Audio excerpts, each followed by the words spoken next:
Friends, welcome to my channel science spice. ఈరోజు మేము బెండకాయ ఫ్రై టమాటో చేయబోతున్నాం. దానికి కావాల్సింది టమాటో, పచ్చిమిరపకాయలు, ఉల్లిపాయ, బెండకాయలను కొంచెం ఇలా ఫ్రై చేసుకోవాలి. హాఫ్ ఫ్రై చేసుకొని పెట్టుకోవాలి పక్కకి. ఇలా ఫ్రై చేసి పక్కన పెట్టుకోవాలి అన్నీ. ఇలా ప్యాన్ వేడయ్యాక ఆయిల్ వేసుకోవాలి.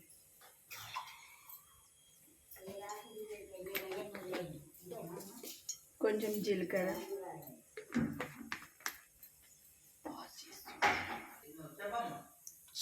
ఇప్పుడు పచ్చిమిరపకాయలు వేసుకోండి. కొన్ని ఆనియన్స్ వేసుకొని మంచిగా పింకి ఫ్రై వరకు వేయించుకోవాలి. కొంచెం బ్రౌన్ అయ్యాక కొంచెం సాల్ట్, జింజర్ గార్లిక్ పేస్ట్,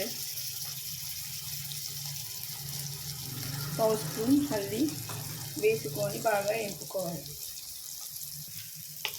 ఇప్పుడు టమాటోస్ వేసుకొని ఇవి ఫ్రై అయ్యే వరకు పెట్టుకోవాలి. ఇలా టమాటోస్ కొంచెం ఉడికాక ఇలా హాఫ్ బాయిల్ చేసుకున్న బెండకాయలు వేసుకొని ఫ్రై చేసుకోవాలి. దీంట్లో సరిపడినంత కారం వేసుకోవాలి. కొంచెం ఫ్రై అయ్యాక ధనియాల పొడి, కొత్తిమీర వేసి దింపేయాలి.